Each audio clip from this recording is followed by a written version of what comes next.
Today on Time About the Movies, are you ready to kick some ass? That's literally the name of the first movie, is Kick-Ass, with Aaron Taylor-Johnson, Nicolas Cage, Mark Strong, Christopher Mintz-Plasse, Chloe Grace Moretz, based off the comic book by Mark Millar. We got that one. We have a remake of a film that came out not too long ago, Death at a Funeral, this time with a huge all-star cast: Chris Rock, Martin Lawrence, Tracy Morgan, James Marsden, Peter Dinklage.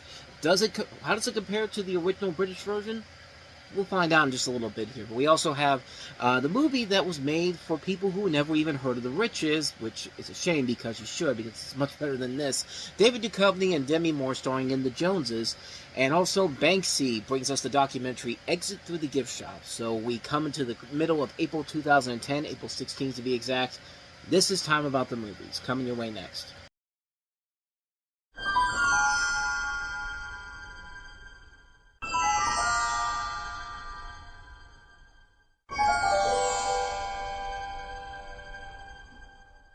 Try to be a superhero. Dude, if anybody did it in real life, they'd be dead in like a day.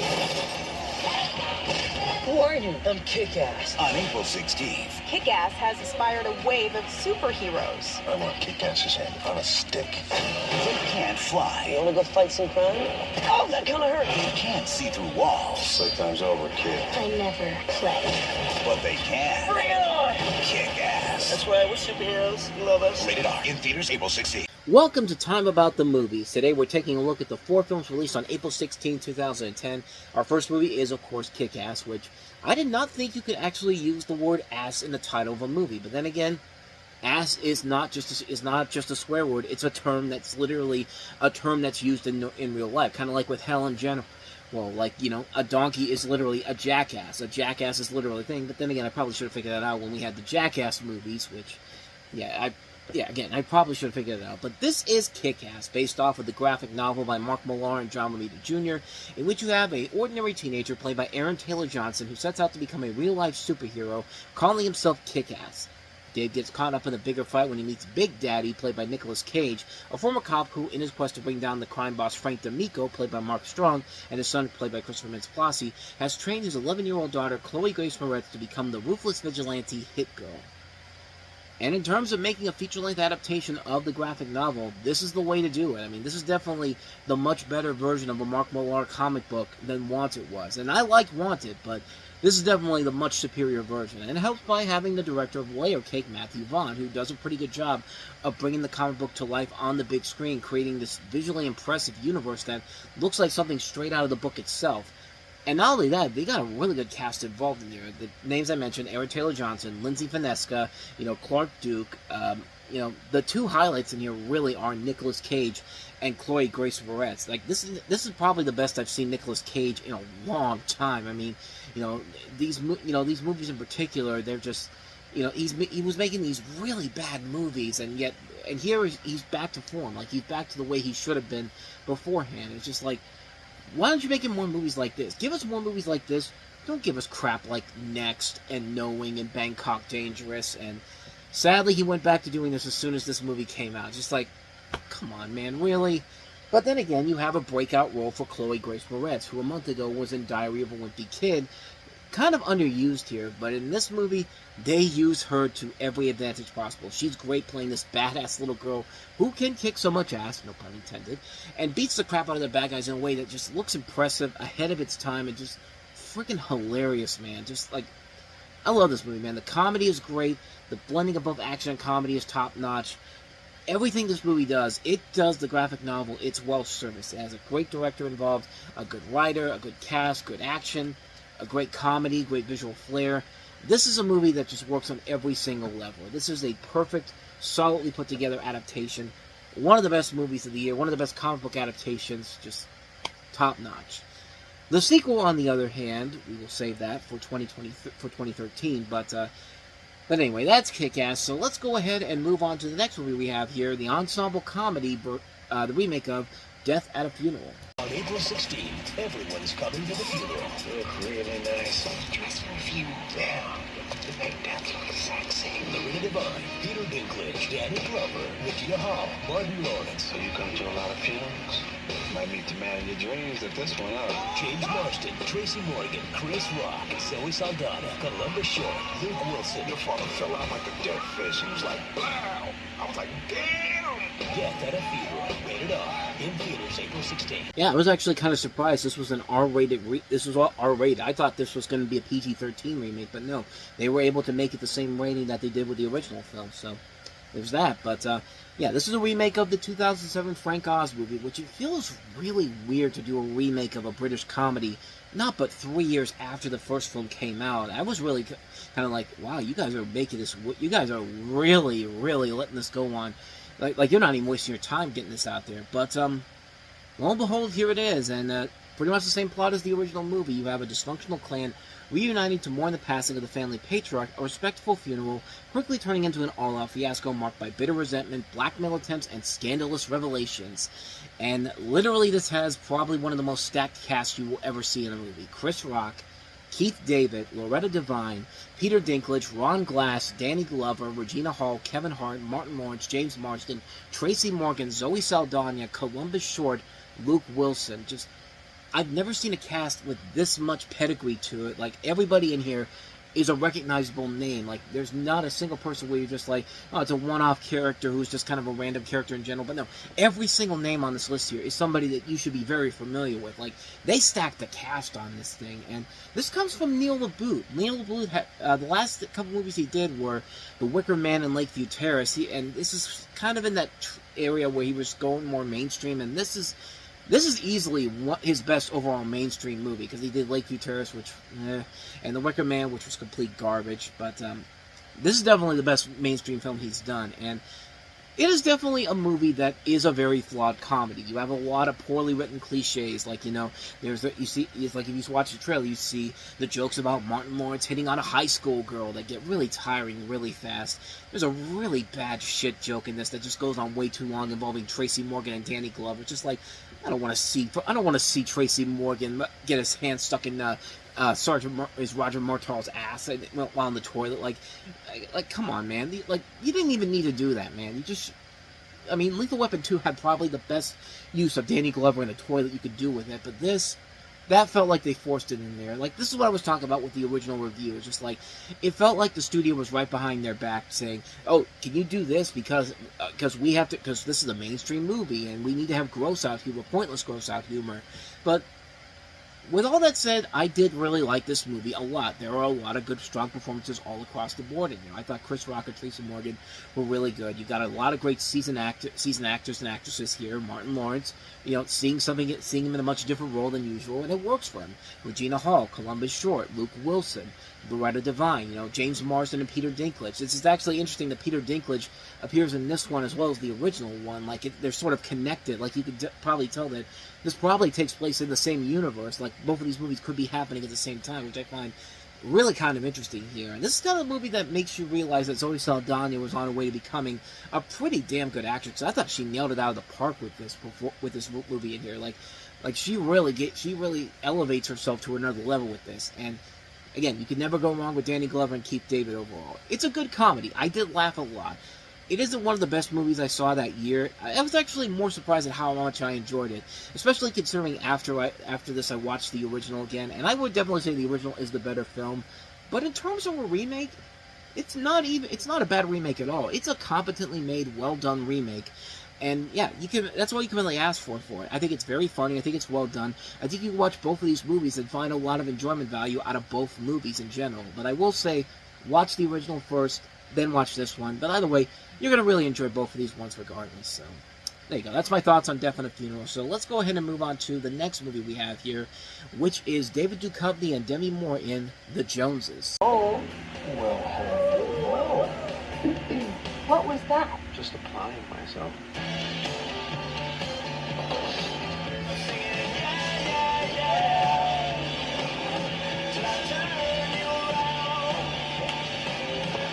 Bigger than yours. Holla at a player, yo. This whole act just gets to me. You know, you can always just talk to your fake mother.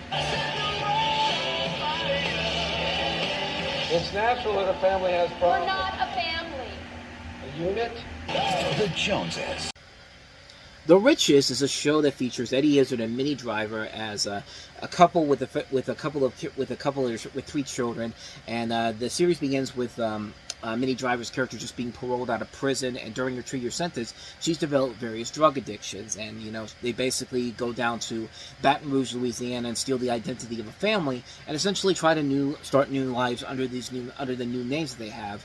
And I bring this up because this movie is literally the same plot as that movie. It changes it around a little bit, but it is very much the same premise as this movie that I'm about to talk about here with the Joneses. The Joneses is a social commentary on our consumerist society. We have a perfect couple and their gorgeous teenage children, one of them played by Amber Heard. They're the envy of the posh suburban neighborhood filled with McMansions and all the trappings of the upper middle class. Kate is the ultimate trendsetter, beautiful, sexy, dressed head to toe in designer labels. Steve is the admired, successful businessman who has it all, a gorgeous wife, big house, and an endless supplies of high-tech toys. Jen and Mick rule their new school as they embody all that is hip and trendy, cool clothes, fast cars, and the latest gadgets. But all as the neighbors try to keep up with the Joneses, none are prepared for the truth about this all-too-perfect family. And the truth is, they are literally not really a family. It's literally the same premise that I talked about with The Riches, except The Riches was a much funnier show, a much more enjoyable show, and really was one of those FX shows that came and went sadly, and really should have been something that should have lasted longer, something on the same level of Nip Tuck or The Shield. Like, if you haven't watched The Riches, definitely check it out, but this film in particular, yeah, it's literally the same plot as that, except nowhere near as good. And I like Demi Moore and David Duchovny in here. I think they're doing a good job here. I thought Amber Heard was pretty good in here. You got Gary Cole, you got Lauren Hutton. I mean, there's got a lot of good talent in here, but it's hard not to look at this and not think of the show The Riches. If you've seen The Riches, you definitely know what I'm talking about. This is definitely nowhere near as good as The Riches is, and it's just not worth it in the end. Like, you can get a funny line here every once in a while, but honestly, it just didn't do it for me, especially since I watched The Riches in general, and I know I keep saying that show in particular, but I'm sorry. Like, it's literally the one thing I keep thinking of when I'm watching this. It's just kind of like, you guys just ripped off a really good show that only lasted a couple of seasons, but I'd rather watch that again than watch this, but I don't know. That's my personal take on the Joneses, honestly, but hey, it didn't do bad with critics. It did decent numbers overall, but yeah, that's the Joneses for you. So let's go ahead and move on to the last one we have here. Banksy, starring in the documentary Exit Through the Gift Shop.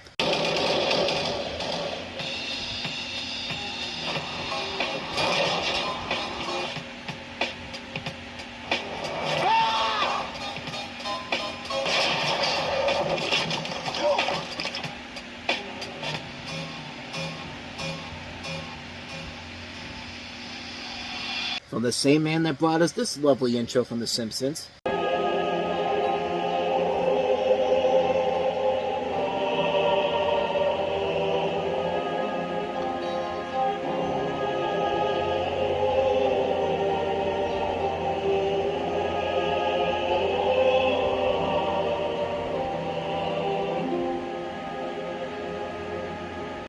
Try to enjoy the next 22 minutes of The Simpsons with that in your mind, but this is Exit Through the Gift Shop. It tells the story of Thierry Guetta, I think I'm saying this name right, a French immigrant in Los Angeles who, over several years, filmed a host of street artists at work, including Shepard Fairey and Banksy, but failed to do anything with the footage.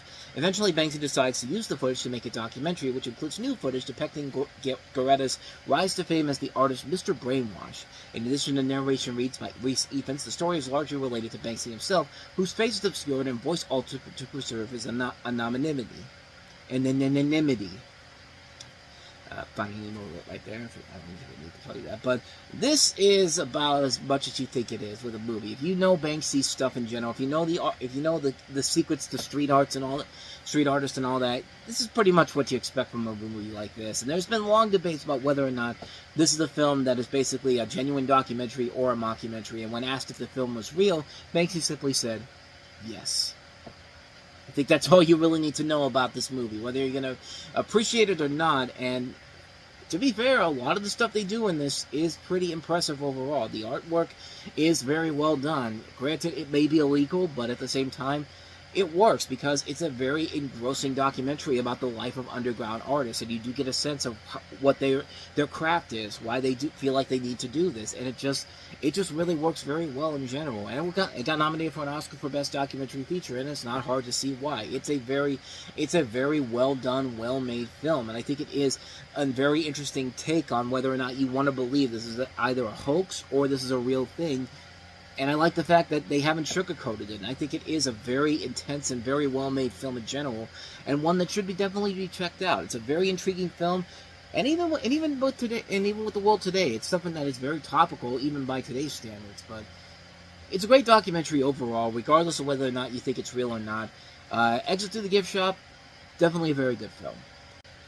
And so with all that said, we wrap up another edition of Time About the Movies. The next time we meet, we take a look at 4 movies, including Jennifer Lopez starring in CBS Films' latest film, The Backup Plan, with Alex O'Loughlin, the man that they were really pushing to be the next big superstar. I mean, not only did he have the show Moonlight before this, but they don't know if he was going to be in Hawaii Five-0, but this was them pushing him as the next big thing. And, I mean, Hawaii Five-0 did run for 10 years, but needless to say that I don't think that plan really worked out in general, but we'll take a look at The Backup Plan. We'll take a look at The Losers, a DC Vertigo adaptation, Disney Nature's latest film, Oceans, and a Ryan Reynolds superhero movie you may not be too familiar with Jeff Daniels in it as well, Paperman. So we'll take a look at all 4 of those movies coming up tomorrow on the show, so definitely be on the lookout for that. With all that said, thank you so much for watching this. I hope you enjoyed. If you did, hit that like button, the subscribe button, and the notification button, and also don't forget to hit our playlist, as well as check out our previous episode. And stay tuned for Time About the Movies Flashback coming up after I'm done posting this. But in the meantime, whether it's in the past, the present, or the future, I will see you at the movies. Take care.